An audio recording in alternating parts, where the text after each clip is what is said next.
Our trip to the Himalayas concludes with an excursion to Ladakh, a sparsely populated region in the Indian northern state of Jammu and Kashmir.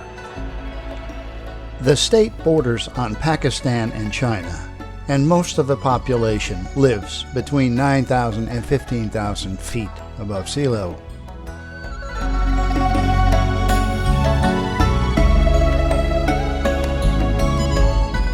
We stay in the city of Leh, the capital of Ladakh.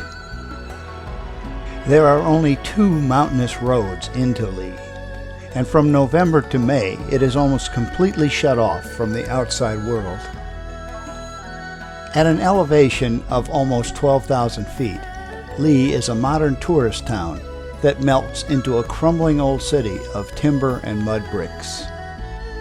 Although isolated today, in the past, Ladakh was at the crossroads of some of the most important trade routes in Asia, and one of the busiest markets on the Silk Route. Ladakh has some of the most beautiful and serene monasteries, but it is also a land of rich natural beauty. You are almost at a loss to understand how something so barren can yet be so beautiful. Ladakh is known for its remote mountain beauty and culture. This rugged region is home to one of the last undisturbed Tantric Buddhist populations on Earth, and is sometimes called Little Tibet.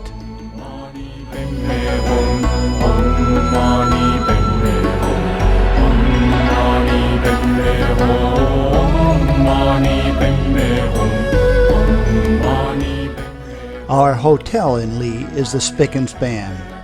One of the few with central heat, they still offered hot water bottles for sleeping at night. And yes, we use them.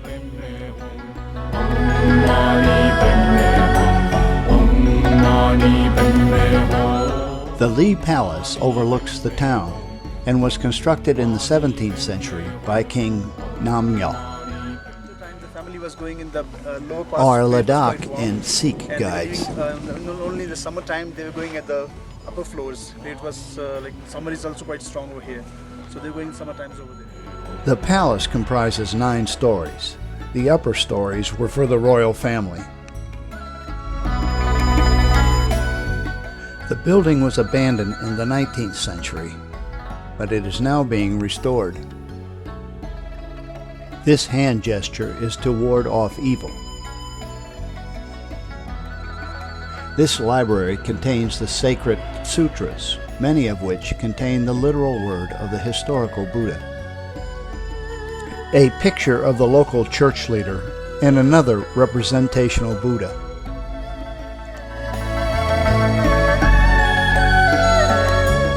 The palace roof offers a panoramic view of Leh.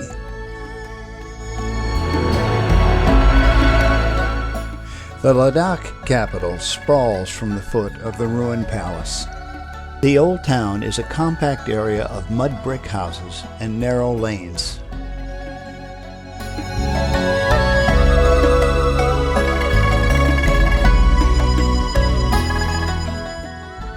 Above the palace is the Namgyal Gampa, founded in the early 15th century.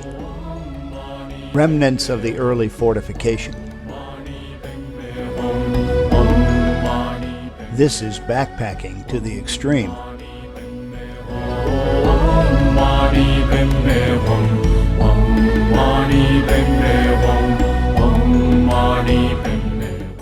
The Shanti Stupa was built by the Japanese Buddhists to promote world peace and to commemorate 2,500 years of Buddhism. It was inaugurated by the current 14th Dalai Lama in 1985. Isolation has preserved an almost medieval way of life dictated by the changing seasons. Our local guide was of Tibetan origin, and the shape of his eyes seemed to reflect the Buddha's eyes painted on the various stupas we have seen.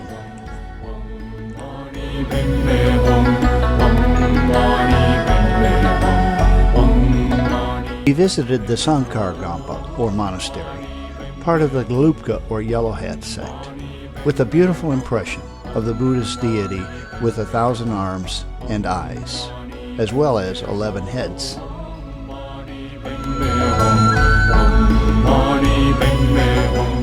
The Buddha looks something like this. Along the Indus River, we stopped to photograph a wedding reception and were invited to attend. The preparations were elaborate, as hundreds of people are expected to attend. This couple were official greeters. Here is the bride, her second marriage, accompanied by her, I guess you might say, maid of honor.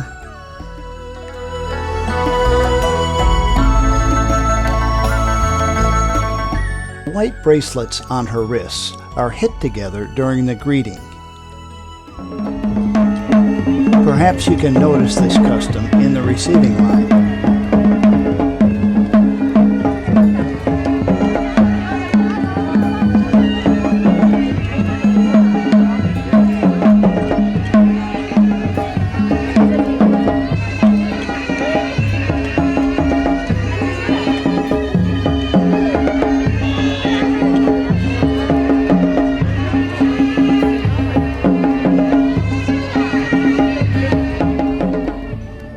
The people are hardy and tough, akin to the rugged mountains which surround them.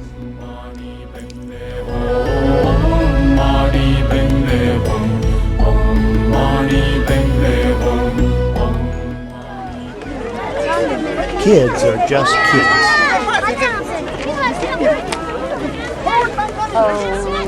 She left. The musicians play drums and oboe-type instruments. The lead dancer in the line dictates the step, and everyone is expected to follow, including the musicians, whose tip is dependent on their ability to coordinate and emphasize the dancer's beat.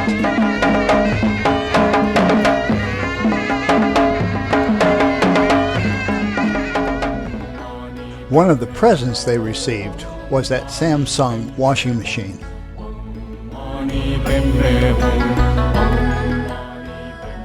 The local dress as well as the tent were very colorful.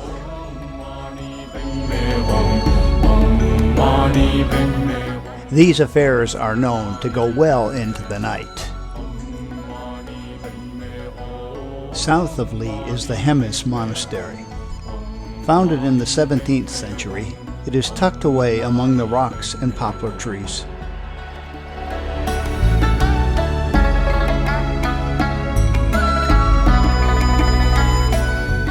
It is the wealthiest and largest monastery in Ladakh, and inside is a very rich collection of ancient relics.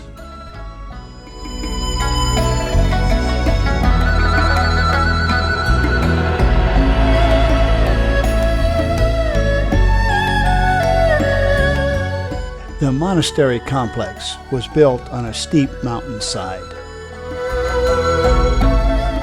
From the monastery roof, we see the monks' residences.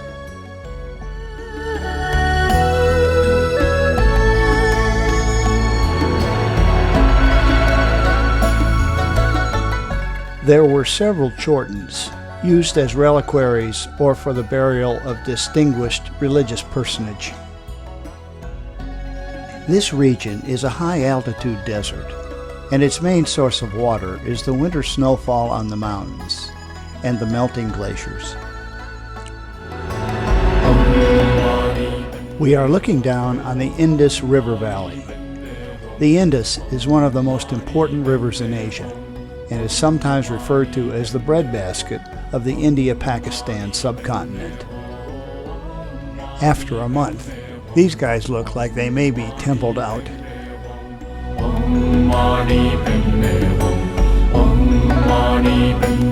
As we drive along the Indus River, we pass herds of cattle.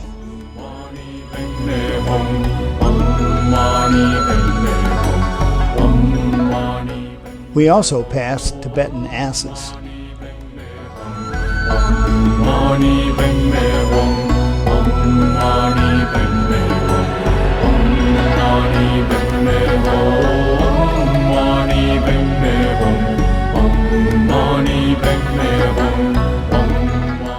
We also encountered the strangest looking, light-colored, long-haired cow, I think. Our next stop is the Thick Sea Monastery, a glorious Gampa on a hillside.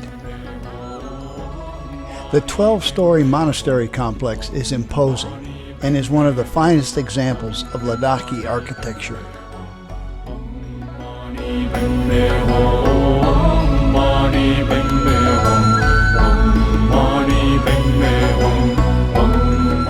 Walking up to the temple, we pass a giant prayer wheel. This 2-story section of the temple houses a seated Buddha statue that is 50 feet high. Like you saw in other monasteries, they have the same courtyard where the monks perform the dances. Same is here. But the festival here in these monasteries is always in the winter time. So the tourists do come in the winter, but not as much as they go in this Hemi festival. And also the Thiksey monastery has a very important role in Leh from the political point of view. The Thiksey Rinpoche, who's head of the LBA, the Ladakh Buddhist Association. So the tribe here who does this brass work here in Leh. They make these original kitchen instruments and these wooden pedals, or these all designs for the monasteries. Buddhists believe that the Maitreya, or future Buddha, will appear on earth to achieve complete enlightenment and teach the pure Dharma. The mudra of granting protection is the right hand with index finger touching thumb.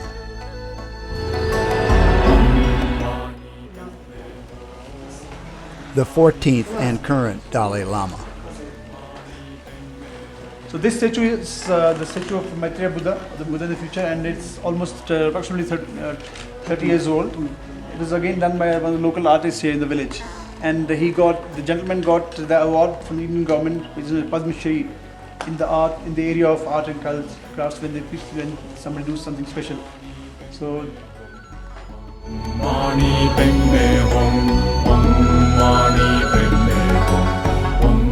on the second floor is the face of the smiling Buddha. On the ground floor, the hands and lower half of the meditating Buddha are visible.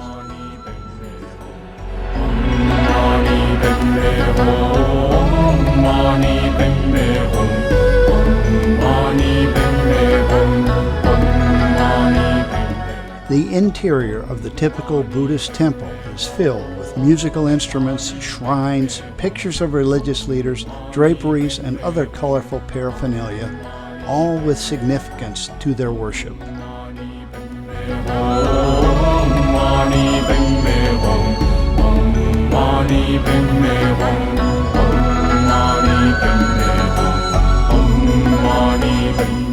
Ladakh is bound by mountains and made up of mountains. Sheer walls of rock and ice separate the Indus River Valley from Tibet and Pakistan, and human habitation is restricted to narrow strips of greenery clinging to the rivers that drain down from mountain glaciers. Tourism and hydroelectric power are changing the region, but global warming threatens farming cycles and traditional mud brick architecture. Here the women do the heavy lifting, while the monk supervises. Down the road is the Shea Palace and Gampa, built in 1645 as a summer residence for the kings of Ladakh. Shea was the first capital of Ladakh. It was later shifted to Leh due to Leh's strategic position on the Silk Road. Above the palace is the remains of a fort dating to the 15th century.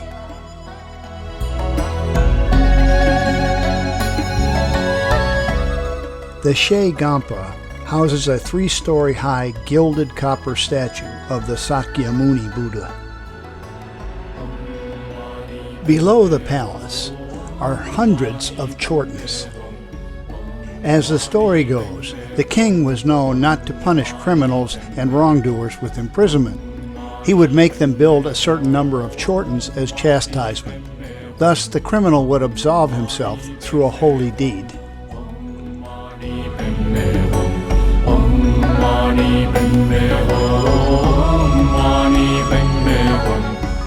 Irrigation is continually increasing along the Indus River. A guard outside this military installation was indeed sharp in appearance. Downtown Leh is filled with shops and street vendors. Built along the lines of the Potala Palace in Tibet, the Leh Palace overlooks the city. Plenty of fresh vegetables here.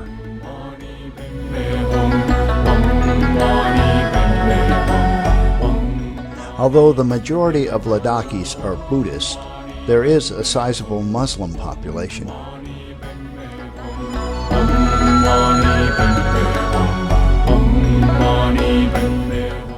The mixed ethnic origins of these people are reflected in their faces.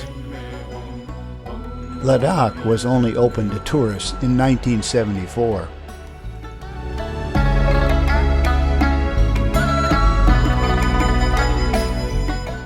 While in town, we discovered a small second-story coffee shop where school kids came to read and play board games. These kids are playing Sorry.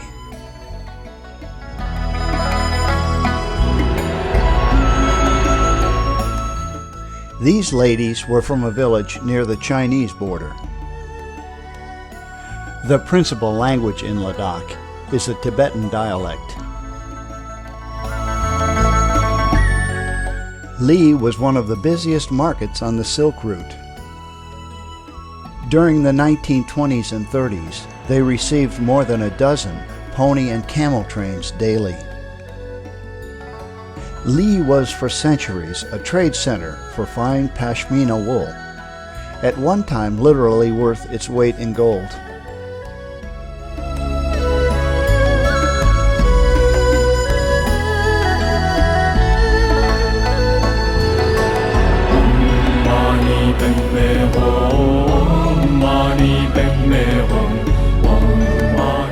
This guy works his prayer wheel between customers. These vendors are selling nuts and spices. The cashews were great.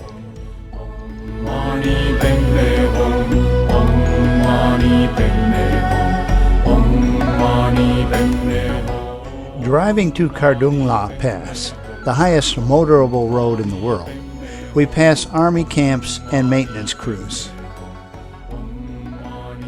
It is late October, and soon this road will be closed for the winter. Needless to say, it is freezing.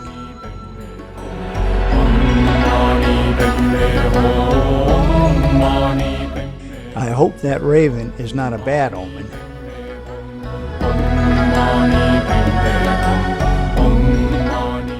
Having not much more than a one-vehicle width icy road to get here and back, I could appreciate the huge parking area at the top.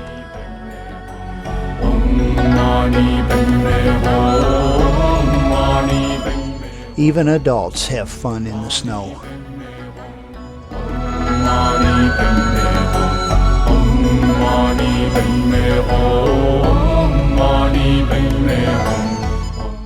We are in a part of the Karakoram Range known as the Ladakh Range. Continuing north would find us in Pakistan and close to K2, the second highest mountain in the world at 28,251 feet. Even the valleys in this range average about 14,000 feet above sea level.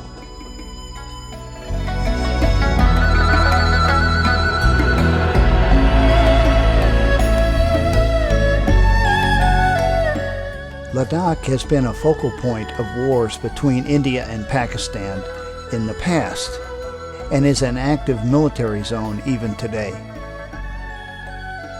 We depart Leh over the Indus River Valley and the high desert region of Ladakh. Ladakh is an area composed of Buddhists and Muslims with no caste system similar to the rest of India. However, Ladakh represents only 3% of the population of India, and except for its strategic position with respect to China and Pakistan, It has little impact on the Indian economy or governmental affairs. As we cross the Himalayas, I am reminded of the vastness of this spectacular natural wonder. Among the youngest mountain ranges on the planet, the Himalayas were formed by the collision of two of the Earth's plates about 70 million years ago. In fact, this pressure continues today, and the mountains are still rising about 5 millimeters per year. The main part of the Himalayan range stretches across 6 countries and is about 1,500 miles long and 100 to 250 miles wide. The Himalayas contain the world's highest mountains. To comprehend the enormous scale, consider that Aconcagua in the Andes is the highest peak outside Asia at 22,841 feet, whereas the Himalayan system has over 100 mountains that are at least 1,000 feet higher than that. Along with its beauty and grandeur, I am also reminded of its importance to our world. Some of the world's major rivers rise in the Himalayas, and their combined drainage basin is home to 1.3 billion people.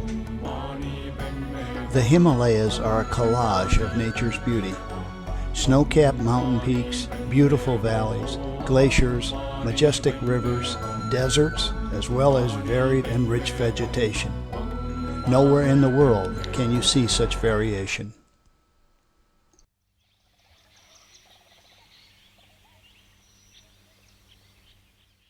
We land in Delhi, trading the cool, crisp air of the Himalayas for the hot, humid tropics.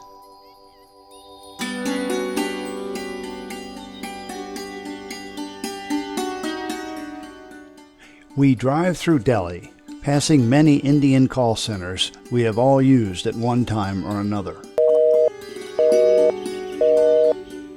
We are headed to the city of Agra and the Taj Mahal.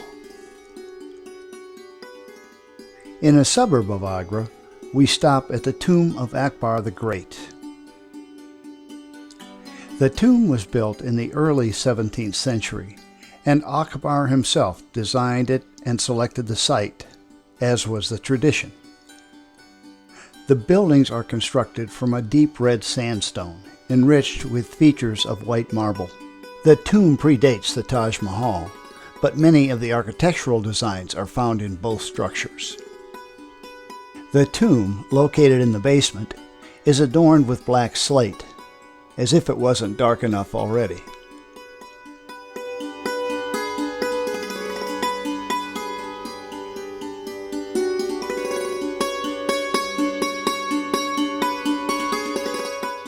The Persian-style gardens are symmetrical, beginning with its division into 4 equal parts surrounding the mausoleum.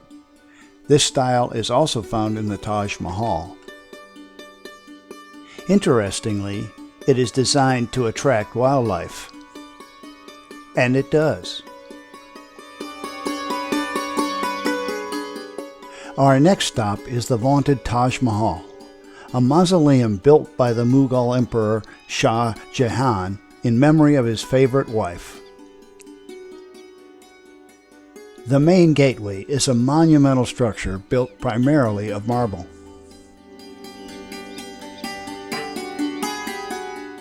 Its arches incorporate the same calligraphy that is on the tomb. Completed in 1653, it is considered the finest example of Mughal architecture, a style that combines Persian, Indian, and Islamic architectural styles. The sun is trying to break through. If not for the pollution, this beautiful, bright white building would be equally as beautiful in the reflecting pool. It took about 25 years to construct the complex, with a labor force of 20,000. 28 types of precious and semi-precious stones were transported from around Asia and inlaid into the white marble.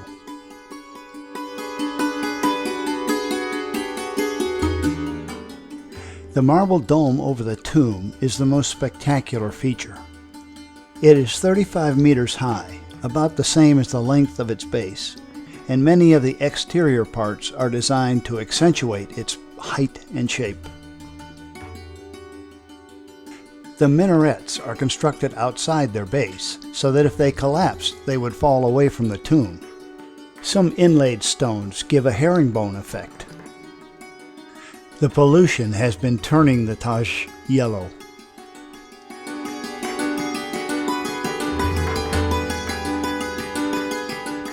Police officers on a break. Only pollution-free vehicles are allowed around the Taj Mahal. About half of Agra's population of more than 1 million live in slums or squatter settlements. The varied methods of transportation were amazing.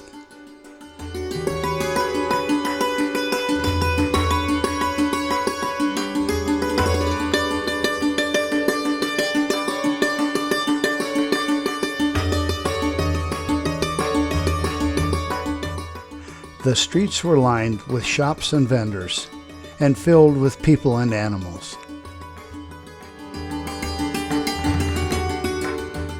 Agra Fort, sometimes called the Red Fort, was first built before 1000 AD. It was greatly expanded in the 16th century, and an elaborate palace complex was later added by Shah Jahan in the 17th century. It is considered by many the most important fort in India, as the great Mughal leaders lived and governed from here.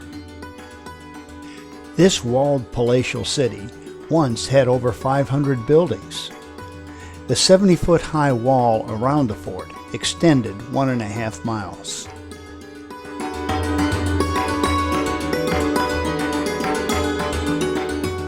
The moat surrounding the fort is 35 feet deep.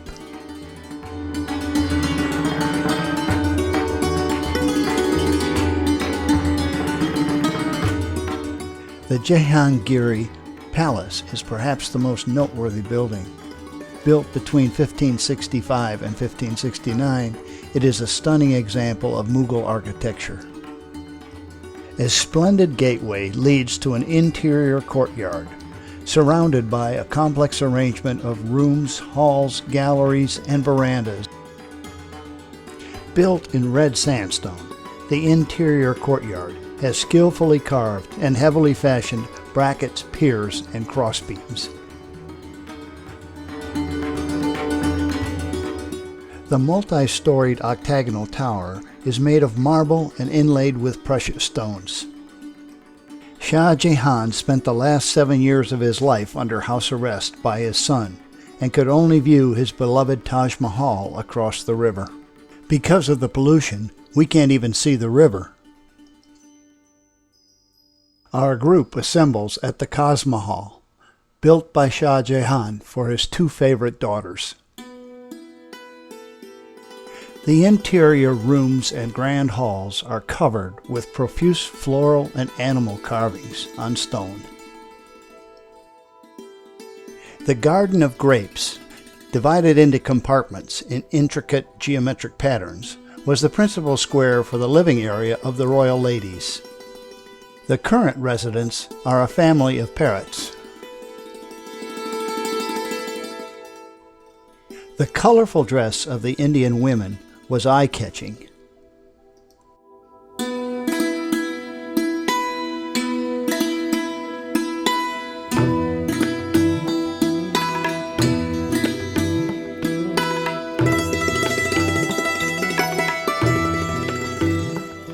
The Gem Mosque is of pure white marble.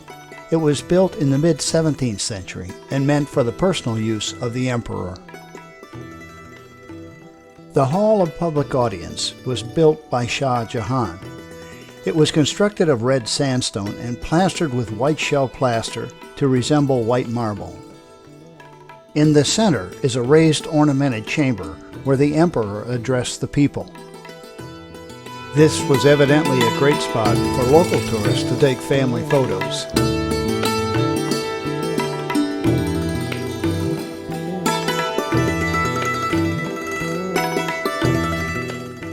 we return to Delhi, a huge city with a population of nearly 16 million people. Actually, the beer on this trip has been great.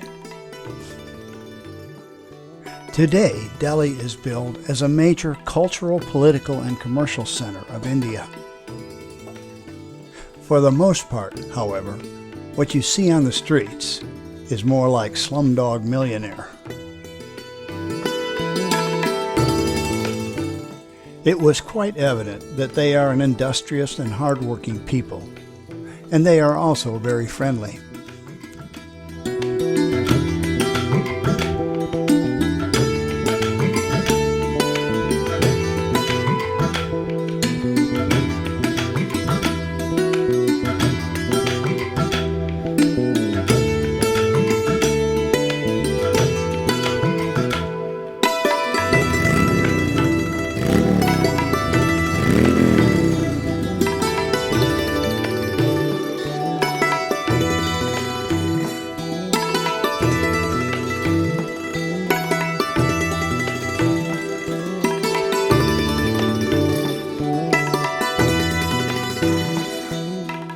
And let's not forget the sacred cows.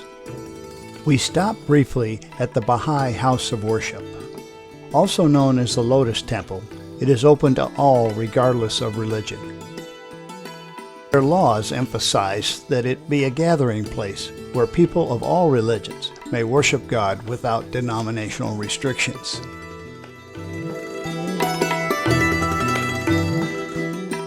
The temple has received a wide range of attention and recognition in professional architectural, fine art, religious, governmental, and other venues.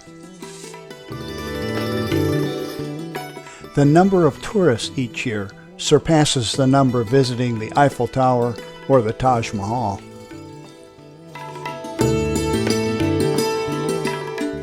Though beautiful at dusk, it seems ominous in that our marvelous adventure will end shortly. But we will have a myriad of wonderful memories that, like the elephant, we will never forget.